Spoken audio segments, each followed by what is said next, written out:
बदलते भारत की शान।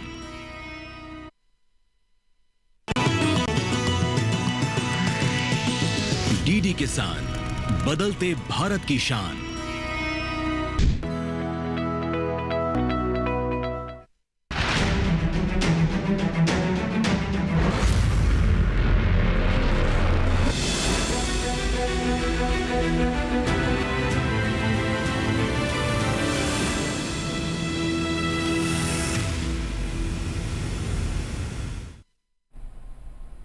नमस्कार, आप देख रहे हैं दूरदर्शन किसान। कार्यक्रम हेलो किसान में आप सभी का स्वागत है। मैं हूं आपके साथ मोनालिसा। हेलो किसान कार्यक्रम एक ऐसा लाइव फोन इन कार्यक्रम है जिसमें कृषि क्षेत्र से जुड़े हुए अहम विषयों पर हम विशेषज्ञ मेहमानों से विस्तार से चर्चा करते हैं। साथ ही आपकी भूमिका इस कार्यक्रम में बेहद ही अहम होती है, क्योंकि आपके सवाल इस कार्यक्रम में हम शामिल करते हैं। ये सवाल टोल फ्री नंबर के जरिए भी आ सकते हैं या फिर व्हाट्सएप या ईमेल के माध्यम से भी आप अपने सवाल हमें भेज सकते हैं। तो आइए सबसे पहले आपको बता दें कि आज किन विषयों पर इस कार्यक्रम में हम चर्चा करेंगे। हेलो किसान कार्यक्रम में आज जिन विषयों पर चर्चा होगी वो हैं, आइए नजर डाल लेते हैं विषयों पर। आज हम गेहूं फसल की देखभाल पर बात करेंगे, साथ ही प्राकृतिक खेती के बारे में भी विस्तार से बातचीत की जाएगी आज के इस कार्यक्रम के दौरान। यहाँ प्राकृतिक खेती और गेहूं फसल की देखभाल दो महत्वपूर्ण विषय हैं और इनके बारे में विस्तार से बातचीत करेंगे। इस बीच टोल फ्री नंबर के जरिए आप हमारे साथ जुड़ सकते हैं और सवाल पूछ सकते हैं, तो नोट कर ले हमारा टोल फ्री नंबर 1800-113060 और 1800-113061।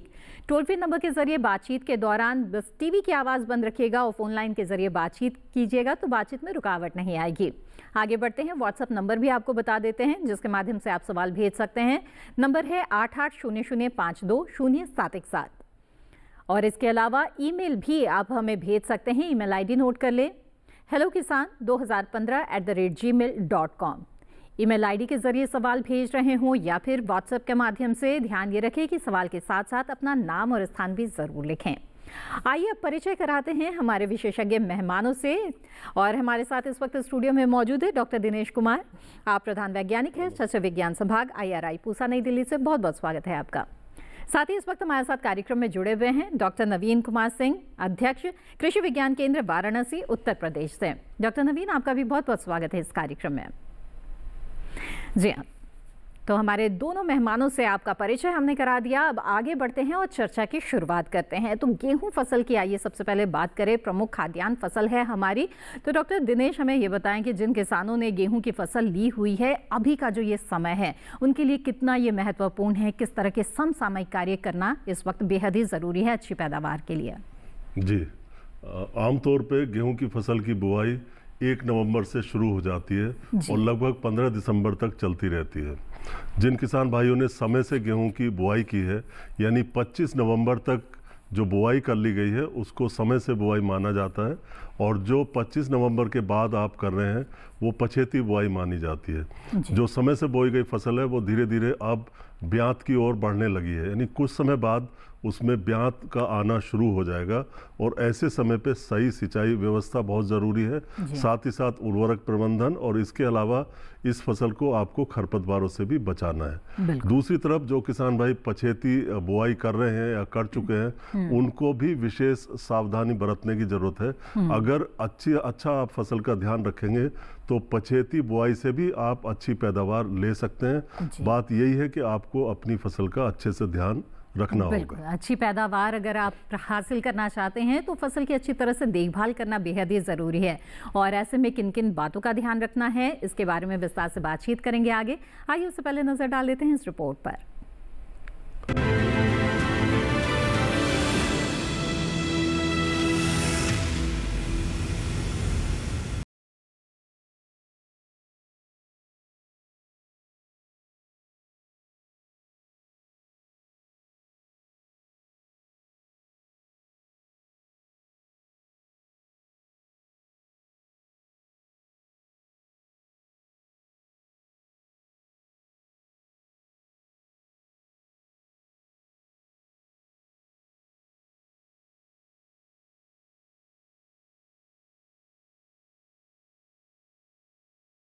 45 दिनों पर कल्ले निकलते समय करें। गेहूं की फसल में अगर जिंक सल्फेट की कमी है तो 25 किलोग्राम प्रति हेक्टेयर की दर से बुआई के समय ये खेत में डालनी चाहिए।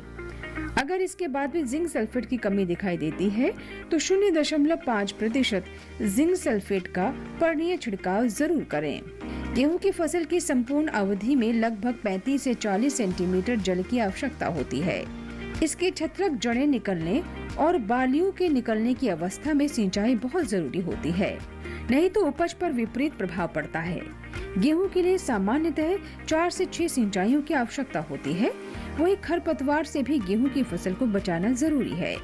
गेहूं में उगने वाले प्रमुख खरपतवार हैं गेहूं का मामा, कृष्णलील, मोथा, बथुआ, चटरी मटरी, हिरणखुरी, सैंजी और अंकरी।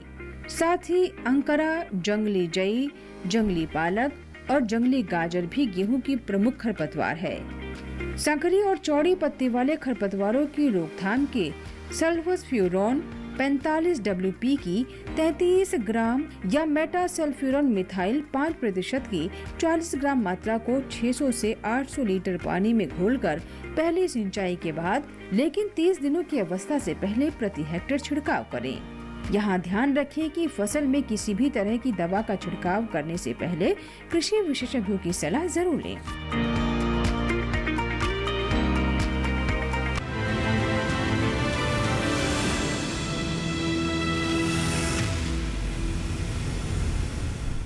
तो गेहूं की खेती से जुड़ी ये थी कुछ महत्वपूर्ण बातें। आइए अब आगे बढ़ते हैं और प्राकृतिक खेती के बारे में जानते हैं। डॉक्टर नवीन, जानना चाहेंगे आपसे कि प्राकृतिक खेती पर इन दिनों काफ़ी जोर दिया जा रहा है, रसायन मुक्त खेती की बात की जा रही है। क्या वजह है इसकी? आज के दौर में ऐसी क्या बात है कि प्राकृतिक खेती की ज़रूरत महसूस की जा रही है? देखिए, एक तो ये कहेंगे कि जैसे हमारी खेती में देखें मिट्टी की दशा अत्यंत दयनीय होती जा रही है और उर्वरा शक्ति का ह्रास होता जा रहा है जी। जिसमें मिट्टी के अंदर सूक्ष्म जीवों की मात्रा बहुत कम हो जाती है। और जो खेती में जैसे जो भी आपके उर्वरकों का प्रयोग किसान भाई करते हैं, चाहे वो यूरिया का प्रयोग करते हो या DAP का प्रयोग करते हो, जिसमें जो है कि नाइट्रोजन, फास्फोरस, पोटास देने वाले उर्वरक होते हैं, तो जमीन के मिट्टी के अंदर क्या होता है कि इसकी प्रोसेस होती है कई प्रक्रियाओं के बाद के जीवाणुओं के सहयोग से जो है कि आयन के रूप में टूटता है, जिसको पौधे लेते हैं। अगर मिट्टी में अगर सूक्ष्म जीवों की संख्या कम हो जाए तो खेती जो है कि नहीं हो सकती। इसीलिए जो है प्राकृतिक खेती में जो भी उसके अव्यय हैं, जो भी उपाय किए जा रहे हैं, अगर आप देखेंगे तो उसमें जीवों की संख्या बढ़ाई जाती है, जिसको खेतों में डाला जाता है और जिससे जो है कि मिट्टी की दशा भी अच्छी होती है और इसका उत्पादन भी इससे अच्छा होता है। बिल्कुल। तो रसायन से होने वाले जो नुकसान है उससे बचने के लिए प्राकृतिक खेती किसानों को अपनाना चाहिए। और इसकी क्या पद्धति है, किस तरह से खेती करे प्राकृतिक खेती, इसके बारे में बातचीत करेंगे आगे। आइए उससे पहले नजर डाल लेते हैं इस रिपोर्ट पर।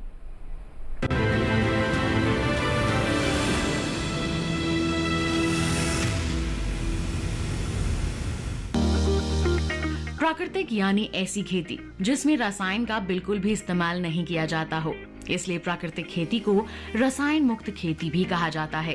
प्राकृतिक खेती में सिर्फ प्राकृतिक आदानों का ही इस्तेमाल किया जाता है। प्राकृतिक खेती में देसी गाय को मूल आधार माना जाता है। ऐसा इसलिए है क्योंकि देसी गाय के गोबर में 16 मुख्य पोषक तत्व होते हैं और ये सभी पौधों के विकास के लिए जरूरी होते हैं। साथ ही देसी गाय के गोबर और मूत्र की महक देसी केंचुओं को बढ़ाने में भी मददगार होती है। प्राकृतिक खेती करने के लिए गहरी जुताई करने की जरूरत नहीं होती। साथ ही प्राकृतिक खेती करते समय सिंचाई करने का तरीका भी थोड़ा अलग रहता है। सिंचाई पौधों से कुछ दूरी पर की जाती है, जिसमें सिर्फ 10% ही पानी लगता है। पौधों को दूर से पानी देने के कारण जड़ों की लंबाई बढ़ती है और जड़ों की लंबाई बढ़ने से पौधों के तनों की मोटाई और पौधों की लंबाई बढ़ जाती है और पैदावार अच्छी होती है। प्राकृतिक खेती में पौधों की दिशा का भी खास ध्यान रखा जाता है। इसमें पौधों की दिशा उत्तर दक्षिण होती है। ऐसा करने से पौधों को सूरज की रोशनी ज्यादा समय तक मिल पाती है। प्राकृतिक खेती के कई सारे फायदे हैं। इससे न सिर्फ भूमि की उपजाऊ क्षमता बढ़ती है, सिंचाई अंतराल में वृद्धि होती है, बल्कि फसलों की उत्पादकता में भी वृद्धि होती है। इसके अलावा प्राकृतिक खेती करने से भूमि की जल धारण क्षमता भी बढ़ती है। भूमि से पानी का वाष्पीकरण कम होता है, जिससे भूमि के जल स्तर में वृद्धि होती है। इतना ही नहीं, प्राकृतिक खेती करने से मिट्टी, खाद्य पदार्थ और जमीन में पानी के जरिए होने वाले प्रदूषण में भी कमी आती है।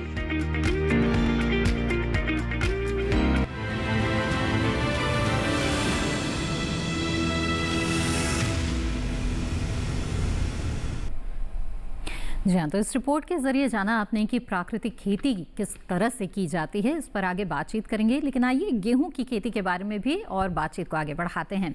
डॉक्टर दिनेश, जैसे कि कार्यक्रम की शुरुआत में ही आपने बताया कि समय से जो बोई जाती है तो 25 नवंबर तक वो बोली जाती है, लेकिन पछेती बुआई अगर किसान करना चाहते हैं या कि नहीं कर पाए हैं 25 नवंबर तक, तो कब तक कर सकते हैं पछेती बुआई, और खासतौर पर किन किस्मों का चुनाव ऐसे में करना चाहिए? जी बिल्कुल, गेहूं की पछेती बुआई जैसे कि चर्चा हो चुकी है, 25 नवंबर के बाद जो गेहूं बोया जाता है उसको पछेती माना जाता है। जी, और किसान भाइयों को ये सलाह है कि आप 15 या 20 दिसंबर तक हर हालत में अपने गेहूं की बुआई कर लें।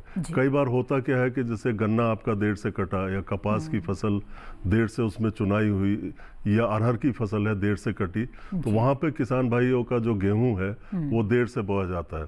हाँ, अगर आप सही किस्मों का चुनाव करें, सही विधियों का चुनाव करें, तो आप अच्छी पैदावार ले सकते हैं। जैसे मोटे तौर पे किसान भाई क्या करते हैं, जो समय से बोई जाने वाली किस्म है उसका ही प्रयोग पछेती बुआई में कर देते हैं, या उल्टा भी कर देते हैं। कई बार किस्म आपकी पछेती बुआई के लिए और आप उसको समय पे बो देते हैं।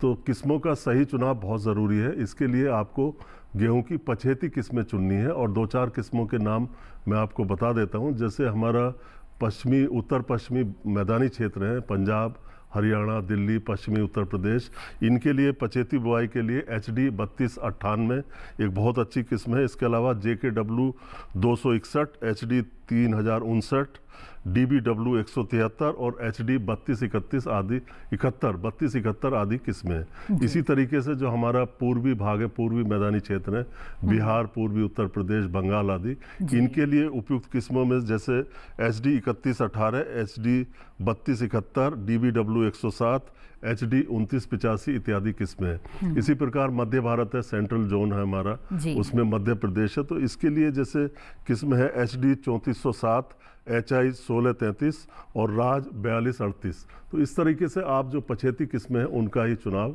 करें। बिल्कुल, तो किस समय बुआई कर रहे हैं, समय के आधार पर और अपने क्षेत्र के आधार पर उन्नत किस्मों का चुनाव करेंगे, तभी आप अच्छी पैदावार हासिल कर पाएंगे। इसी तरह से गेहूं फसल की देखभाल और प्राकृतिक खेती के बारे में हमारी बातचीत जारी रहेगी, लेकिन फिलहाल कार्यक्रम में वक्त हो गया है एक छोटे से ब्रेक का। जल्द हाजिर होंगे, आप बने रहें दूरदर्शन किसान पर।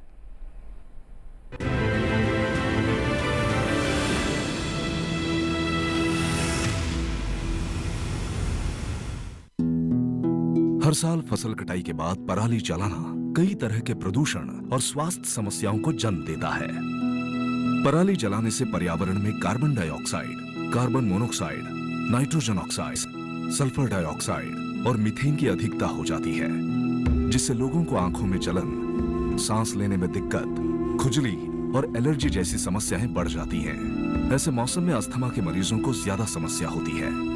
पराली जलाने से मिट्टी को उपजाऊ बनाने वाले किसान के मित्र कीट भी मर जाते हैं, जिससे मिट्टी की उर्वरक क्षमता को बहुत ही क्षति पहुंचती है। किसान भाई सरकार द्वारा दी जा रही पराली प्रबंधन योजनाओं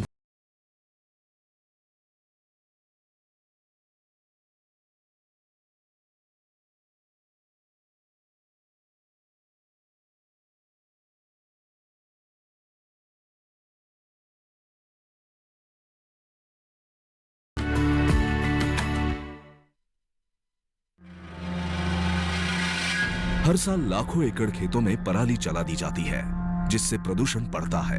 इतना ही नहीं, खेतों में 3-4 बार पराली जलाने से खेत बंजर भी होने लगते हैं। अगली फसल की तैयारी के लिए क्या यही अंतिम विकल्प है? नहीं, पराली प्रबंधन के पर्यावरणीय विकल्प भी हैं। स्ट्रॉ बेलर मशीन का प्रयोग। स्ट्रॉ बेलर मशीन पराली को गट्ठर में बदल सकता है। पराली से जैविक खाद बनाई जाती है, जो खेतों की मिट्टी की उर्वरक क्षमता को बढ़ाती है। पराली को मशीनों द्वारा मिट्टी में दबाना, इसके लिए सुपर सीडर जैसी मशीनों का उपयोग किया जाता है। सरकार किसानों को पराली उपकरणों पर 50% तक की सब्सिडी देती है। किसान भाई पराली प्रबंधन की योजनाओं का लाभ उठाएं, पर्यावरण को बचाएं।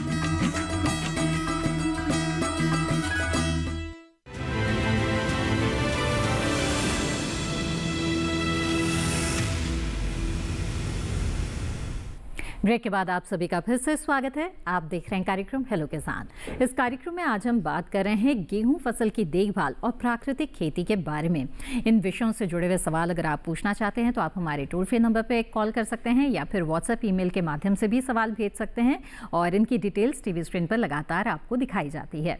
इस वक्त हमारे साथ एक कॉलर जुड़े हुए हैं, आइए उनका रुख करते हैं। नंदस्वरूप मिश्रा बाराबंकी उत्तर प्रदेश से हमारे साथ फोन लाइन पर है। नंदस्वरूप जी, स्वागत है आपका, पूछिए अपना सवाल। हेलो जी नंदस्वरूप जी, अपना सवाल पूछ सकते हैं आप। मैं जानना चाहता हूँ कि गेहूं की बुवाई के पहले या गेहूं बुवाई के बाद जो खरपतवार का नियंत्रण या निस्तारण या प्रबंधन किस उम्र में हमको करना चाहिए जी। इसके अलावा जो ये गुंडी डंडा जिसे गेहूं का मामा कहते हैं, तो इसको किस अवस्था पे हमें दवा डाल करके को नष्ट करना चाहिए? जी बिल्कुल, आइए जानते हैं। जी बिल्कुल, गेहूं में खरपतवार आते हैं और काफ़ी नुकसान करते हैं। ये पोषक तत्वों का भी दोहन करते हैं और अन्य समस्याएं भी गेहूं में पैदा करते हैं। आपका सवाल है गेहूं की बुआई के पहले और बाद में खरपतवारों का प्रबंधन कैसे करें। बुआई के पहले जहाँ तक बात है तो इसका शुरुआत बहुत पहले से हो जाती है। किसान भाइयों को शुरुआत में एक गहरी जुताई करनी चाहिए। गहरी जुताई बहुत ज़रूरी है और इसके बाद फिर जो भी आपका खेत तैयार करने की विधि है उसको आप करें और फिर आपको रसायन आता है एक पेंडिमिथालिन, उसका प्रयोग कर सकते हैं। जैसी आपने बुआई की, पेंडिमिथालिन नाम की एक दवाई आती है, सभी जानते हैं, और इसका जो व्यावसायिक उत्पाद है जो बाज़ार में मिलता है आपको, उसकी लगभग 3.25 लीटर 3 लीटर 300 मिलीलीटर मात्रा आप 500 से 600 लीटर पानी में घोल के और बुआई के 1 से 2 दिन के अंदर अंदर उसको आप छिड़क दें, तो किसी तरह के भी खरपतवार लगभग 20 दिन तक आपके खेत में नहीं आएंगे। अगर ऐसा किसान भाई नहीं कर पाए हैं तो फिर आपके पास गुड़ाई आप कर सकते हैं कसोले से या किसी अन्य यंत्र से। होइंग मशीन आती हैं आजकल, वो आप 20 से 25 दिन के बाद कर सकते हैं। जब आप पहली सिंचाई कर सकते हैं उसके बाद आप गुड़ाई कर सकते हैं।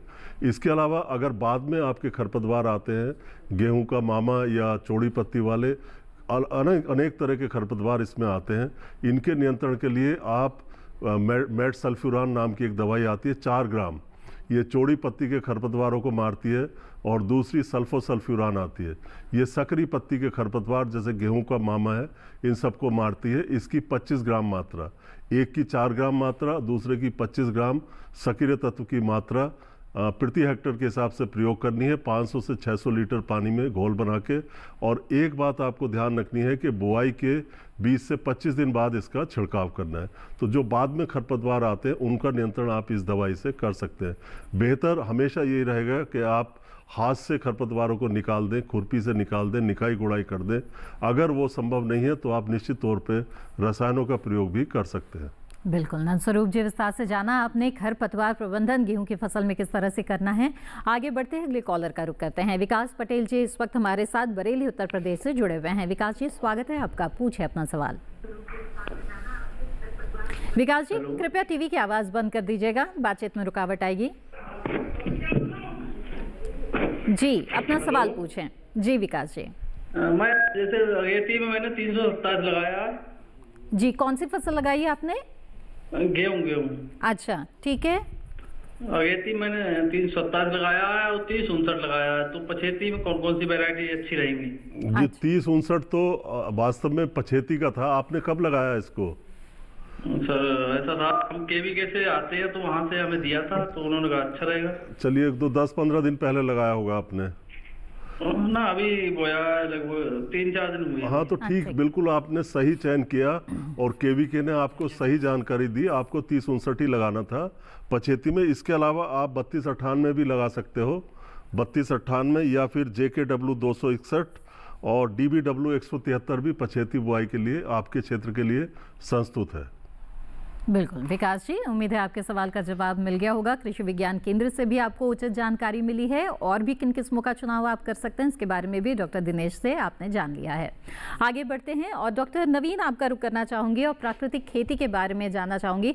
जैसे कि अपने रिपोर्ट में भी देखा था कि खेती के दौरान कई तरह के इनपुट्स की ज़रूरत पड़ती है, तो ये जो प्राकृतिक खेती होती है उसमें प्राकृतिक आदान जो है वो इस्तेमाल किए जाते हैं, तो इस तरह कौन कौन से किस तरह के प्राकृतिक आदानों का इस्तेमाल होता है, खासतौर पर अगर बीज से शुरुआत करें तो इसके बारे में क्या बताना चाहेंगे आप? देखिए किसान भाइयों, जैसे कि प्राकृतिक खेती में जैसे नाम से ही है कि ये जीरो बजट खेती या गो आधारित खेती होती है। सभी कुछ इसमें प्राकृतिक रूप से जो आपके प्रक्षेत्र पर उपलब्ध है उसका उपयोग करते हैं। उसमें जो है कि आप देखें तो जैसे बीज है या फिर जो है कि जीवामृत प्रयोग करते हैं, घनामृत करते हैं, बीजामृत का प्रयोग करते हैं। तो देसी गाय के गोबर या गोमूत्र से तैयार किया जाता है, जिनका जो है कि आप बीज उपचार के लिए भी जैसे बीजामृत का उपयोग कर सकते हैं। उसके साथ साथ जैसे आपकी खड़ी फसल है उस समय जीवामृत और घनामृत का उपयोग कर सकते हैं। इसके साथ साथ रोग या कीड़ों के लिए जो है जैसे नीमास्त्र है, ब्रह्मास्त्र है, तो ये जो है जो आपके पौधे हैं या फसल हैं उनके जैसे नीम की पत्ती है या फिर करंज है या इस तरीके की पत्तियों से हम जो है नीमास्त्र का तैयार करते हैं कीड़ों के लिए। तो ये कह सकते हैं प्राकृतिक खेती में सभी आदान उपलब्ध हैं जिससे हम प्राकृतिक खेती को कर सकते हैं। बस उसमें हमको ध्यान देने की जरूरत ये है कि जब प्राकृतिक खेती कर रहे हों तो उसमें उन फसलों का चयन करें जिनको कम पोषक तत्वों की आवश्यकता होती है, कम मात्रा में आवश्यकता होती है। अगर सब्जियों में भी अगर खेती करें तो जैसे पालक है, मेथी है या धनिया है, जिससे एक तरीके से जो है कि कम पोषक तत्व में अच्छा उत्पादन इनसे मिल जाता है।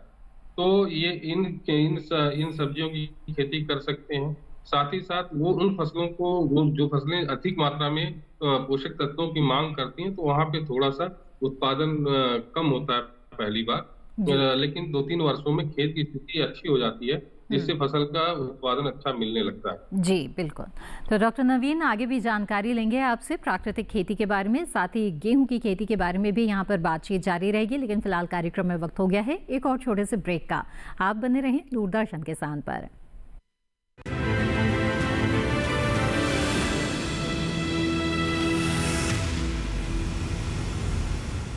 अगली फसल का टाइम तो कभी थोड़ा ही रह गया। ताऊ किसी की फसल हुई? बेटा फसल तो ठीक है, ये भी अब पक के तैयार होगी। ये भी इसने काट के और पराली ने जड़ा के फिर नई फसल बोने की तैयारी करूंगा। पराली जड़ा के? हाँ ताऊ तो पर्यावरण में तो खराब करेगा, ये लिए हमारी सेहत भी खराब करेगा। फसल का ताना ही जरूरी नहीं होता, बचे हुए अवशेष भी बड़े काम के होज हैं। इनकी जैविक खाद बना के तू मिट्टी की उपजाऊ शक्ति ना और बढ़ा सका है, और तो और इसकी जो पराल बचेगी ना उसने बेच के अलग तो मुनाफा भी ले सका है। हाँ, इस पराली से इको फ्रेंडली पेपर और थर्मोकोल बनाया जाता है। पराली का उपयोग जैव ईंधन और हस्तशिल्प बनाने में भी किया जाता है। इसका उपयोग मशरूम की खेती, डिस्पोजेबल प्लेट्स और कटलरी बनाने में भी होता है। पराली समस्या नहीं, संसाधन है। किसान भाई पराली ना जलाएं, पराली से अपनी आय बढ़ाएं। हर साल फसल कटाई के बाद पराली जलाना कई तरह के प्रदूषण और स्वास्थ्य समस्याओं को जन्म देता है। पराली जलाने से पर्यावरण में carbon dioxide, carbon monoxide, nitrogen oxide, sulphur dioxide और मीथेन की अधिकता हो जाती है, जिससे लोगों को आंखों में जलन, सांस लेने में दिक्कत, खुजली और एलर्जी जैसी समस्याएं बढ़ जाती हैं। ऐसे मौसम में अस्थमा के मरीजों को ज्यादा समस्या होती है। पराली जलाने से मिट्टी को उपजाऊ बनाने वाले किसान के मित्र कीट भी मर जाते हैं, जिससे मिट्टी की उर्वरक क्षमता को बहुत ही क्षति पहुंचती है। किसान भाई सरकार द्वारा दी जा रही पराली प्रबंधन योजनाओं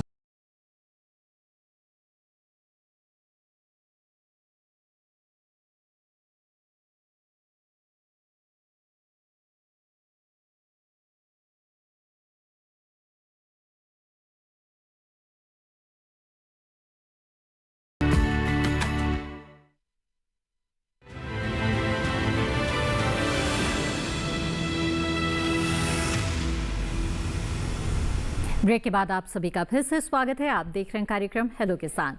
इस वक्त हमारे साथ एक कॉलर जुड़े हुए हैं, आइए सीधे उनका रुख करते हैं। घनश्याम जी भोपाल मध्य प्रदेश से हमारे साथ फोन लाइन पर हैं। घनश्याम जी स्वागत है आपका, बताइए क्या जानना चाहते हैं?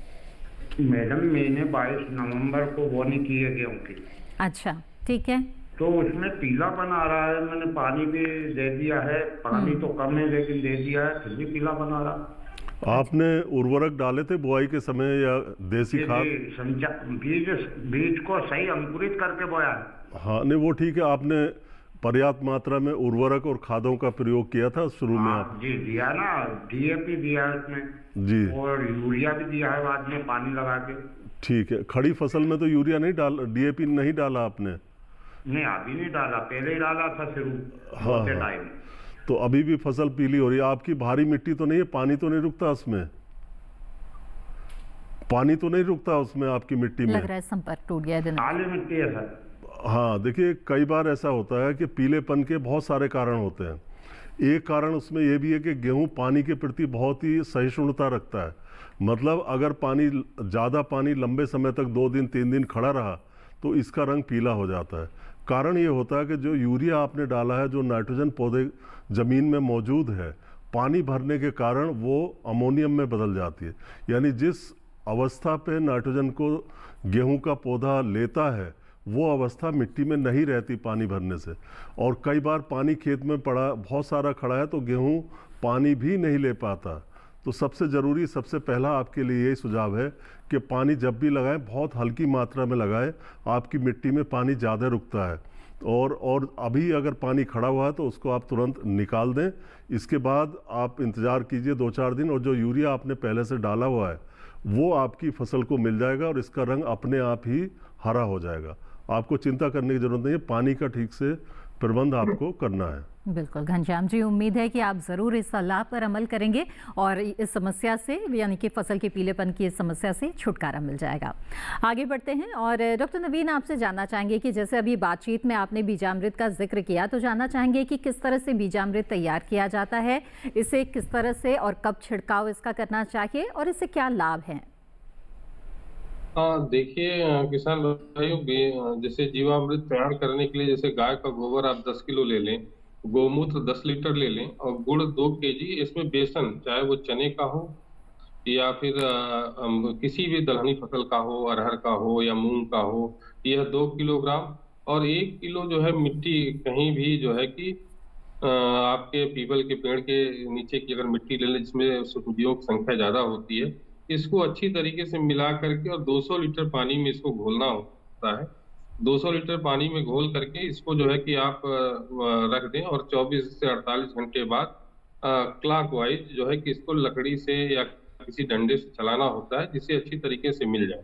तो ये जीवामृत बनाने का ये तरीका है, और जिसको आप अपने खेत में करीब इतनी मात्रा जो है कि आप 1 एकड़ खेत में आप डाल सकते हैं, जिससे जो पौधों को जो आपके 16 तरीके के पोषक तत्व हैं इनकी पूर्ति हो जाती है। इसके साथ साथ जो है कि घनामृत बनाते हैं उसमें गाय का गोबर 100 किलो लेते हैं और पानी आवश्यकता अनुसार थोड़ा सा इसको जो है कि टाइट रखते हैं, मतलब जैसे जिससे कंडे या उपले बन जाते हों उस तरीके से, नमी बहुत ज्यादा नहीं करेंगे। इसमें गुड़ मिलाएंगे और जो है कि 1 किलोग्राम और बेसन जो है 2 किलोग्राम, और इसमें जो है कि थोड़ा सा आप एक मुट्ठी या ये कह सकते हैं कि 200 से 150 से 200 ग्राम जो है पीपल के नीचे की मिट्टी मिला करके इसको जो है कि आप मिला लें अच्छी तरीके से और कंडे बना करके रख लें।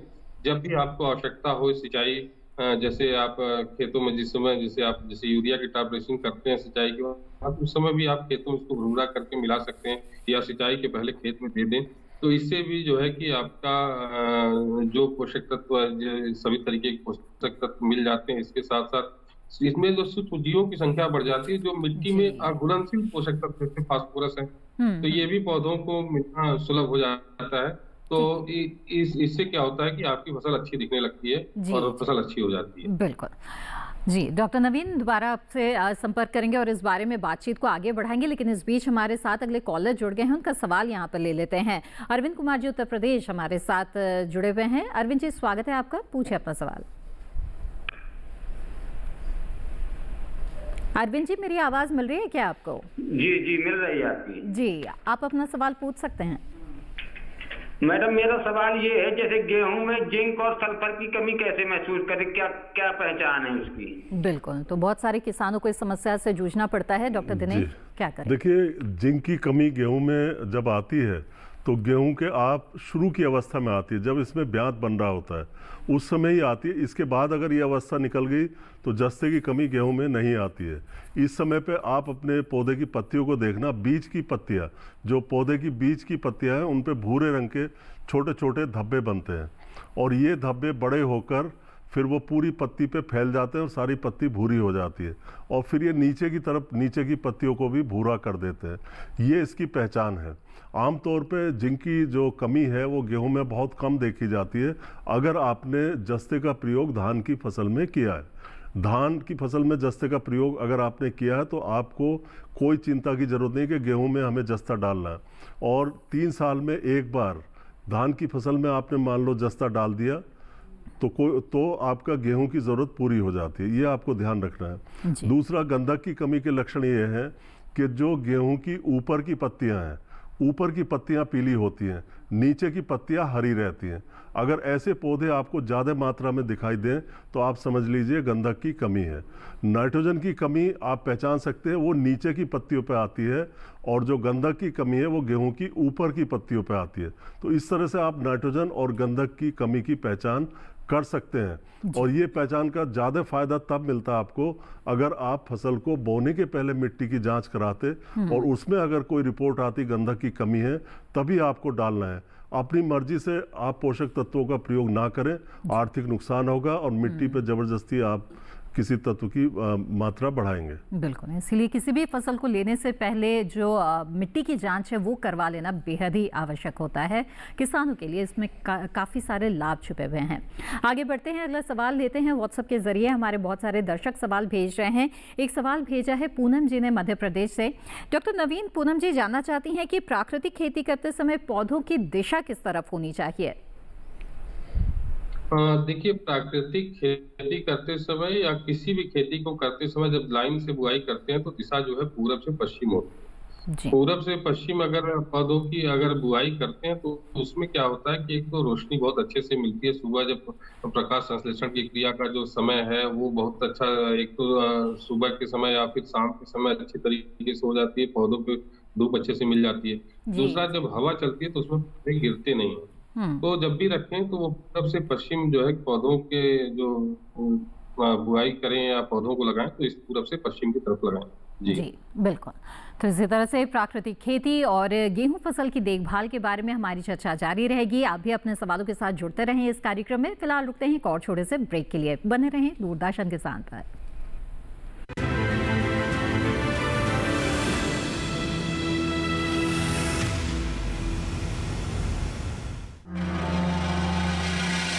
हर साल लाखों एकड़ खेतों में पराली जला दी जाती है जिससे प्रदूषण बढ़ता है।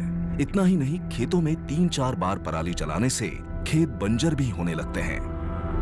अगली फसल की तैयारी के लिए क्या यही अंतिम विकल्प है? नहीं, पराली प्रबंधन के पर्यावरणीय विकल्प भी हैं। स्ट्रॉ बेलर मशीन का प्रयोग। स्ट्रॉ बेलर मशीन पराली को गट्ठर में बदल सकता है। पराली से जैविक खाद बनाई जाती है जो खेतों की मिट्टी की उर्वरक क्षमता को बढ़ाती है। पराली को मशीनों द्वारा मिट्टी में दबाना, इसके लिए सुपर सीडर जैसी मशीनों का उपयोग किया जाता है। सरकार किसानों को पराली उपकरणों पर 50% तक की सब्सिडी देती है। किसान भाई पराली प्रबंधन की योजनाओं का लाभ उठाएं, पर्यावरण को बचाएं। अगली फसल का टाइम तो कभी थोड़ा ही रह गया। ताऊ, किसी की फसल हुई? बेटा फसल तो ठीक है, ये भी अब पक के तैयार होगी।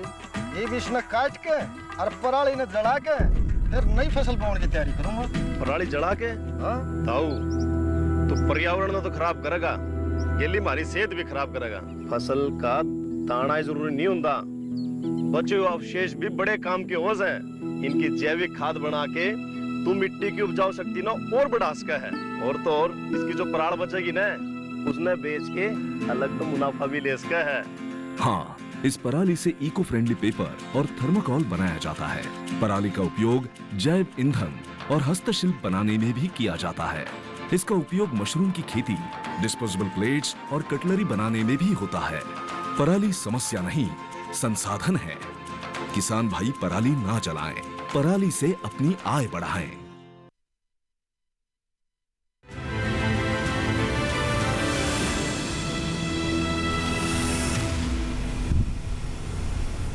ब्रेक के बाद आप सभी का फिर से स्वागत है। आप देख रहे हैं कार्यक्रम हेलो किसान, जिसमें गेहूं फसल की देखभाल और प्राकृतिक खेती के बारे में आज बातचीत हो रही है। इस वक्त हमारे साथ एक कॉलर जुड़ गए हैं, आइए उनसे बात करते हैं। राजस्थान से इस वक्त हमारे साथ एक कॉलर है। जी नमस्कार, स्वागत है आपका, पूछिए अपना सवाल। हेलो लक्ष्मण सिंह जी, मेरी आवाज मिल रही है क्या आपको? हाँ जी, अपना सवाल पूछ सकते हैं आप। सवाल ये है कि साहब गेहूं में सायरिका का इस्तेमाल कब करना चाहिए साहब?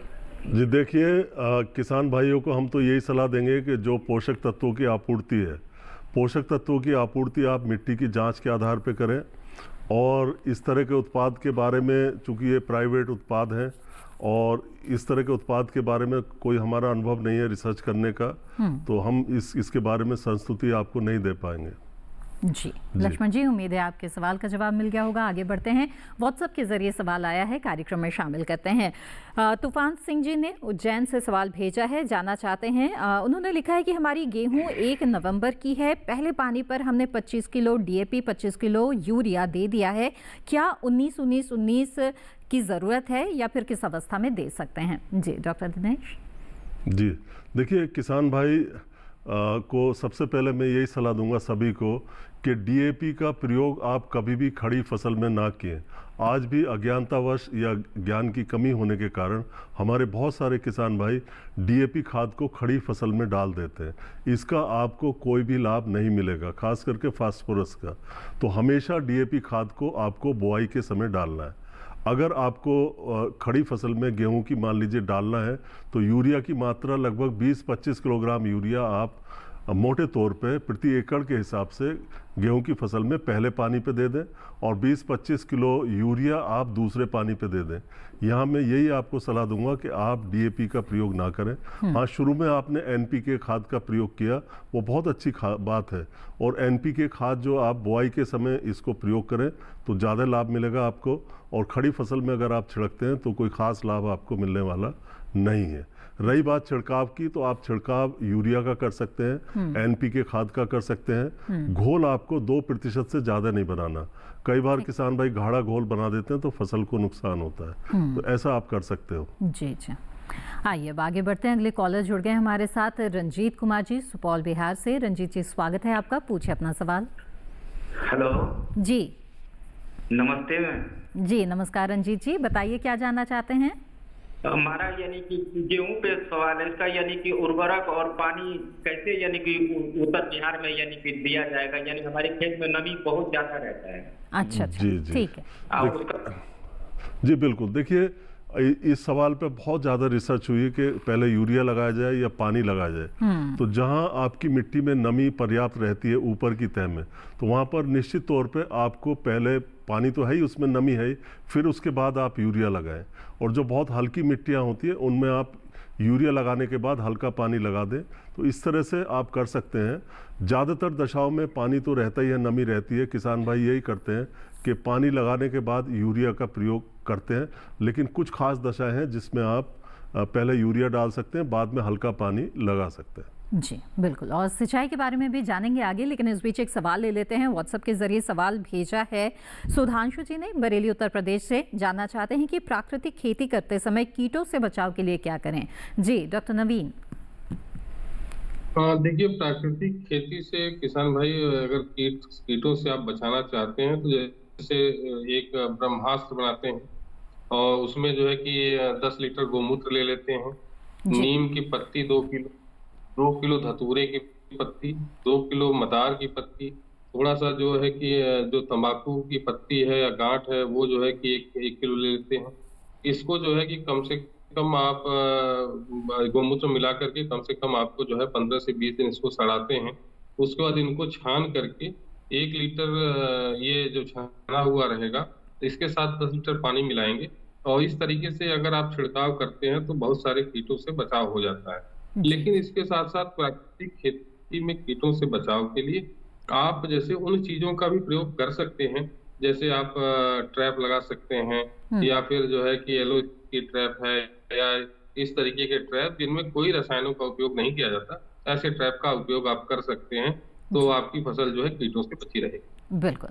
आइए अब आगे बढ़ते हैं और डॉक्टर दिनेश, जैसा कि रंजीत जी ने सवाल पूछा था सिंचाई के बारे में, उनके क्षेत्र में नमी ज़्यादा रहती है, तो इसके बारे में भी बताएं, और जिन क्षेत्रों में सिंचाई के साधनों की उपलब्धता कम है वहाँ पर किस तरह से प्रबंधन करें, ये भी बताएं।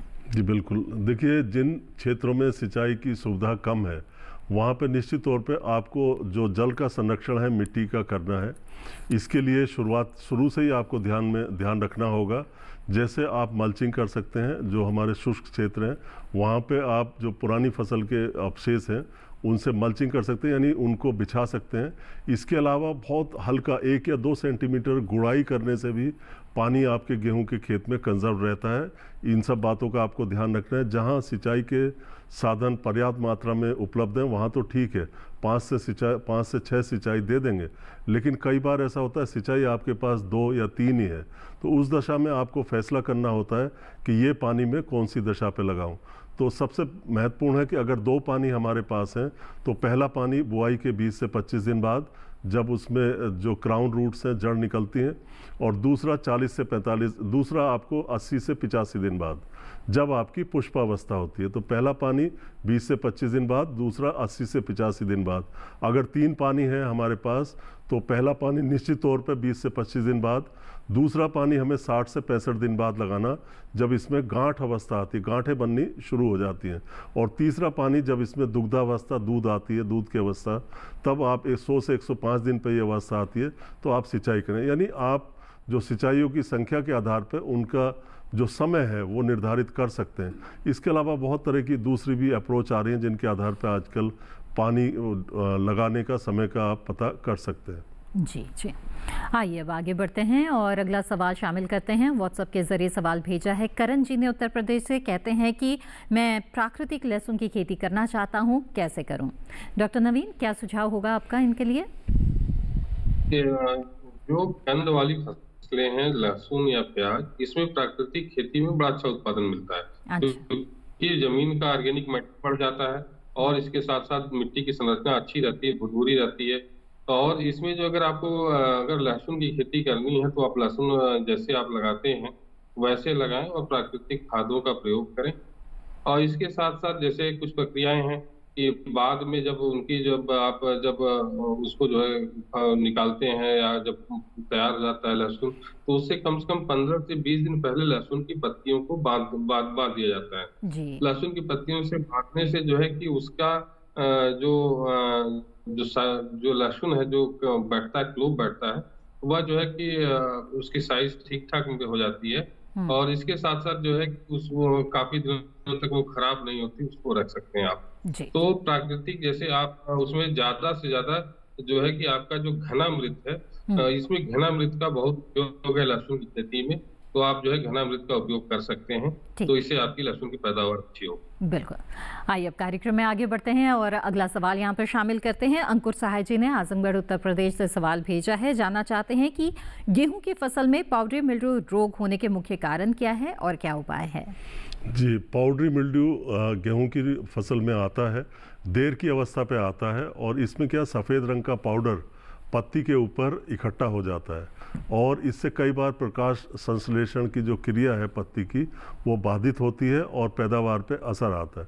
अगर थोड़ी बहुत पत्ते आपको दिखाई दें तब तो कोई समस्या नहीं तो ये आप कवकनाशी, क्योंकि ये बीमारी एक कवक या फफूंद से होती है, तो इसमें कवकनाशी दवाई का प्रयोग आप कर सकते हैं, जिसके लिए आप रीडोमिल का प्रयोग कर सकते हैं, इसके लिए आप बाविस्टीन का प्रयोग कर सकते हैं, और भी कोई उपयुक्त जो कवकनाशी है उस तरह की दवाइयों का प्रयोग आप इसके निदान के लिए कर सकते हैं। बिल्कुल।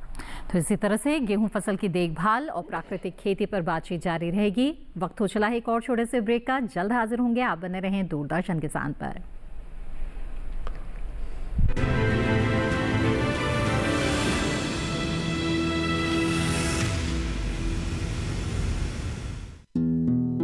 हर साल फसल कटाई के बाद पराली जलाना कई तरह के प्रदूषण और स्वास्थ्य समस्याओं को जन्म देता है। पराली जलाने से पर्यावरण में carbon dioxide, carbon monoxide, nitrogen oxide, sulphur dioxide और मीथेन की अधिकता हो जाती है, जिससे लोगों को आंखों में जलन, सांस लेने में दिक्कत, खुजली और एलर्जी जैसी समस्याएं बढ़ जाती हैं। ऐसे मौसम में अस्थमा के मरीजों को ज्यादा समस्या होती है। पराली जलाने से मिट्टी को उपजाऊ बनाने वाले किसान के मित्र कीट भी मर जाते हैं, जिससे मिट्टी की उर्वरक क्षमता को बहुत ही क्षति पहुंचती है। किसान भाई सरकार द्वारा दी जा रही पराली प्रबंधन योजना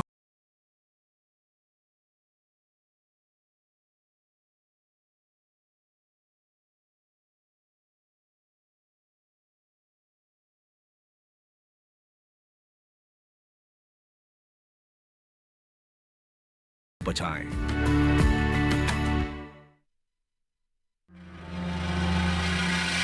हर साल लाखों एकड़ खेतों में पराली जला दी जाती है, जिससे प्रदूषण बढ़ता है। इतना ही नहीं, खेतों में 3-4 बार पराली जलाने से खेत बंजर भी होने लगते हैं। अगली फसल की तैयारी के लिए क्या यही अंतिम विकल्प है? नहीं, पराली प्रबंधन के पर्यावरणीय विकल्प भी हैं। स्ट्रॉ बेलर मशीन का प्रयोग। स्ट्रॉ बेलर मशीन पराली को गट्ठर में बदल सकता है। पराली से जैविक खाद बनाई जाती है, जो खेतों की मिट्टी की उर्वरक क्षमता को बढ़ाती है। पराली को मशीनों द्वारा मिट्टी में दबाना, इसके लिए सुपर सीडर जैसी मशीनों का उपयोग किया जाता है। सरकार किसानों को पराली उपकरणों पर 50% तक की सब्सिडी देती है।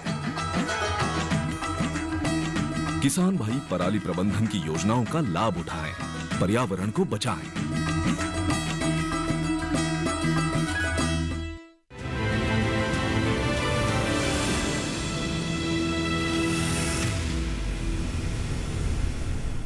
ब्रेक के बाद आप सभी का फिर से स्वागत है कार्यक्रम हेलो किसान में, जिसमें आज हम प्राकृतिक खेती और गेहूं फसल की देखभाल के बारे में बातचीत कर रहे हैं। एक सवाल भेजा है व्हाट्सएप के जरिए हमारे एक दर्शक ने, आइए सवाल को शामिल करते हैं। अथर्व साहू जी छत्तीसगढ़ से सवाल भेजा है, पूछते हैं कि गेहूं में माइकोराइजा और ह्यूमिक एसिड का क्या महत्व है उपज बढ़ाने में, और इनका उपयोग कैसे करें, बुआई से पहले या बाद में? तो डॉक्टर दिनेश क्या सुझाव? जी बिल्कुल, देखिए माइकोराइजा एक बायो फर्टिलाइजर है, जैव उर्वरक है।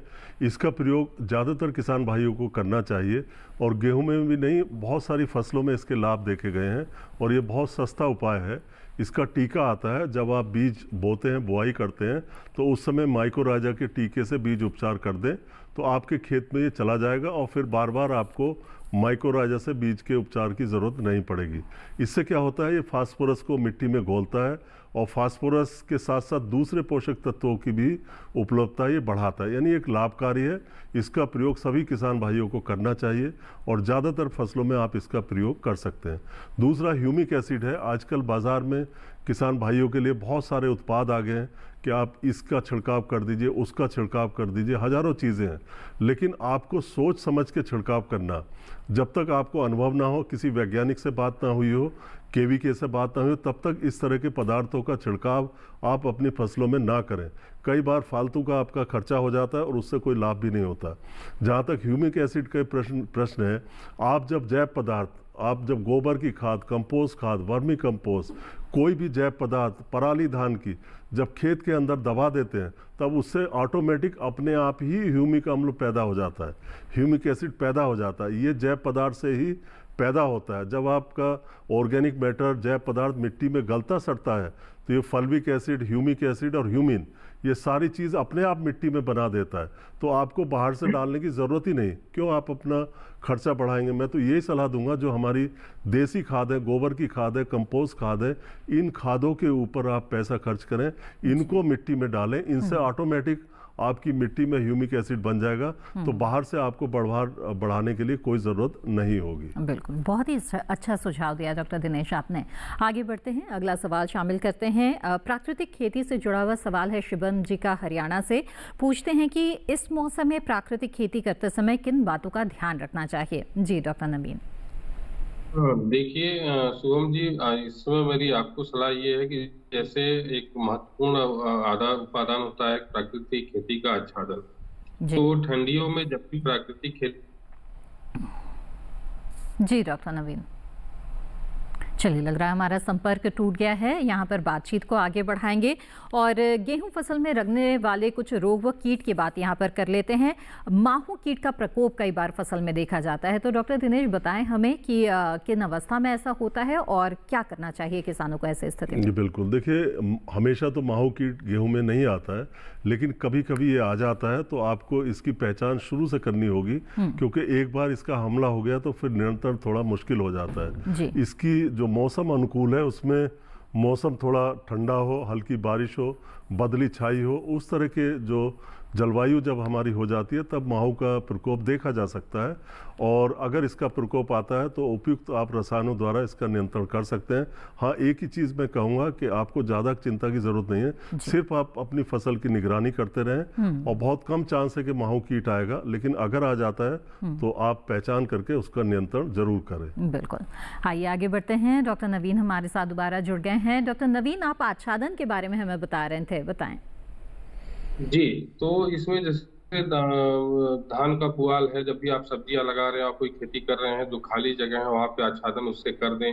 तो चूंकि बहुत सारे रोग होते हैं जो मिट्टी में देखेंगे आप, जब ठंड ज्यादा बढ़ जाता है या फिर जो है कि बारिश की हल्की बारिश होती है, तो उसमें जो है कि मृदा जनित रोग जो है कि पौधों में लगते हैं। तो इससे जो है काफी बचाव हो जाता है। मिट्टी का टेम्परेचर एक बराबर बना रहता है, तो उत्पादन में जो गुणवत्ता होती है उसमें भी जो है कि उत्पादन गुणवत्ता एक तो बना रहता है। एक तो आच्छादन की प्रक्रिया जो प्राकृतिक खेती का महत्वपूर्ण उपादान है, उसको जो है जरूर किसान भाई को करना चाहिए। इसके साथ साथ जो है पाले से बचाव भी, आच्छादन की प्रक्रिया से पाले से बचाव, फसल का बचाव हो जाता है। तो ये कह सकते हैं कि आच्छादन महत्वपूर्ण प्रक्रिया है जिसको किसान भाई को शामिल करना चाहिए ठंडियों में जब खेती करता है। जी बिल्कुल। डॉक्टर नवीन, एक और सवाल है व्हाट्सएप के जरिए अजय जी का मध्य प्रदेश से, जानना चाहते हैं कि प्राकृतिक खेती में जीवांश, कार्बन और ह्यूमस की क्या महत्ता है और इसे कैसे बढ़ाया जाए। प्राकृतिक खेती में आप जो भी इसके अगर देखते हैं, चाहे जो अगर आप कहें तो जैसे कह सकते हैं मुख्यतः जो है ये बीजामृत, जीवामृत, घनामृत आधारित खेती या गाय आधारित खेती, जो गोबर और गोमूत्र से, देसी गाय के गोबर गोमूत्र से पूरी खेती की जाती है। तो इसमें जो है कि अगर आप देखें तो सारी कवायद कहीं ना कहीं जो है मिट्टी में ह्यूमस को बढ़ाने की है। अगर ह्यूमस अगर बढ़ जाता है तो उसमें क्या होता है, एक तो हमारे यहाँ आप देखें तो पानी की बड़ी स्कार्सिटी है, पानी की कमी है किसी भी खेती में। तो ह्यूमस बढ़ने से पानी की जो अवशोषण क्षमता है मिट्टी की वो अच्छी बनी रहती है, तो पानी कम से कम पानी की आवश्यकता पड़ती है। तो इसके साथ साथ जो पोषक तत्व मिट्टी में उपलब्ध हैं पहले से हैं, उनका जो है समुचित रूप से पौधों द्वारा उपयोग किया जाता है। और इससे जो है कि और इसके साथ साथ अगर आप देखेंगे जितने भी सूक्ष्म जीव होते हैं जो लाभदायक सूक्ष्म जीव हैं, चाहे वो केचुआ हो या जीवाणु हो, ये सारे जो है कि ह्यूमस की स्थिति में अच्छी तरीके से इनकी ग्रोथ होती है, अच्छी तरीके से पनपते हैं। तो इनका सीधा लाभ जो है फसलों को मिलता है। और इसके साथ साथ जो उत्पाद होता है, यह उत्पाद गुणवत्ता एक होता है, मानव के लिए जो स्वास्थ्य के लिए भी अच्छा होता है, गुणवत्ता में भी काफी सुधार हो जाता है, अच्छी गुणवत्ता का उत्पाद होता है। जी डॉक्टर नवीन कुमार सिंह, बहुत अच्छी जानकारियां आपने दी कार्यक्रम के दौरान और बहुत बहुत शुक्रिया हमारे साथ लगातार जुड़े रहने के लिए। धन्यवाद जी। आइए बातचीत को आगे बढ़ाते हैं और आखिर में डॉक्टर दिनेश आपसे जानना चाहेंगे, गेहूं की अच्छी पैदावार हासिल करने के लिए किसानों को क्या टिप्स आप देना चाहेंगे। जी बिल्कुल, देखिए आप कभी भी कुछ किसान भाई पछेती बुआई कर रहे हैं, उनको मैं ये सलाह दूंगा कि जल्दी से जल्दी उसकी बुआई करें। बुआई करते समय आपको ध्यान रखना है कि बीज दर आपको बढ़ानी है। 100 किलो प्रति हेक्टर आपको सामान्य बुआई में लगता है, अब आपको लगभग 120 किलोग्राम प्रति हेक्टर डालना पड़ेगा। और जो बुआई की दूरी है वो घटानी पड़ेगी। पहले आप 22.5 सेंटीमीटर में लगा रहे थे, अब पछेती बुआई में आपको 15 से 18 सेंटीमीटर पे इसकी बुआई करनी है। साथ ही उर्वरकों की मात्रा अब कम लगती है। किसान भाई सोचते हैं कि पछेती बुआई में हम ज़्यादा उर्वरक डालेंगे तो हमें फ़ायदा मिलेगा, ऐसा नहीं है। जो सामान्य बुआई है उसके मुकाबले अब आपको उर्वरक कम डालने पड़ेंगे। और आखिर में जो भी आपकी गेहूं की फसल है उसकी आप निगरानी अवश्य रखें, देखते रहें अपनी फसल को, अंकुरण ठीक से हुआ नहीं, ब्यात हुआ नहीं हुआ, खरपतवार तो नहीं आ रहे, और पानी की सही व्यवस्था रखनी है। इन सब बातों का आप ध्यान रखेंगे तो गेहूं से अच्छी पैदावार आप ले सकते हैं। बिल्कुल। डॉक्टर दिनेश, बहुत बहुत धन्यवाद इन जानकारियों के लिए, बहुत ही विस्तार से बताया आपने। धन्यवाद। तो जी हाँ, जाना आपने कि किस तरह से गेहूं की अच्छी फसल आप ले सकते हैं। इस दौरान आपको किन किन बातों का ध्यान रखना चाहिए, साथ ही पर्यावरण को बिना नुकसान पहुंचाए और मिट्टी की सेहत में सुधार करते हुए फसल की गुणवत्ता अच्छी अगर प्राप्त करनी हो तो प्राकृतिक खेती किस तरह से आज समय की मांग बनती जा रही है, ये भी आज के कार्यक्रम के दौरान आपने जाना। आइए आगे बढ़ते हैं और अगले विषय के बारे में आपको बता दें। हेलो किसान कार्यक्रम में जो अगला विषय रहेगा जिस पर विस्तार से बातचीत की जाएगी वो है किसान उत्पादक संगठन। साथ ही कार्यक्रम के दौरान बात होगी आलू फसल प्रबंधन के बारे में भी। इन विषयों के बारे में अगर आप कोई सवाल पूछना चाहते हैं तो ईमेल के जरिए अपने सवाल आप पहले ही हमें भेज सकते हैं। ईमेल आईडी नोट कर ले। हमारा ईमेल आईडी है hellokisan2015@gmail.com। ईमेल भेजने के अलावा आपको बता दें कि दूरदर्शन किसान के कॉल सेंटर नंबर पर भी आप कॉल कर सकते हैं और अपने सवाल दर्ज करा सकते हैं। नोट कर ले हमारा toll free number. Toll free number है 1800-113060। जी हाँ, इस नंबर पर आप कॉल कर सकते हैं सोमवार से शनिवार के बीच में और सुबह 6 बजे से रात 10 बजे के बीच कॉल करके आप अपने सवाल दर्ज करा सकते हैं। साथ ही आपको बता दें कि कभी भी कहीं भी अगर आप हेलो किसान कार्यक्रम को देखना चाहते हैं तो आप दूरदर्शन किसान के यूट्यूब चैनल से जुड़ सकते हैं। इसके लिए टीवी स्क्रीन पर दिखाए जा रहे इस QR कोड को स्कैन करें, इससे सीधे आप हमारे यूट्यूब चैनल से जुड़ जाएंगे और हेलो किसान कार्यक्रम के जो एपिसोड्स हैं उन्हें आप देख सकते हैं। इसी के साथ आज के हेलो किसान कार्यक्रम में बस इतना ही। हमें दीजिए इजाजत। आप बने रहें दूरदर्शन किसान पर। नमस्कार।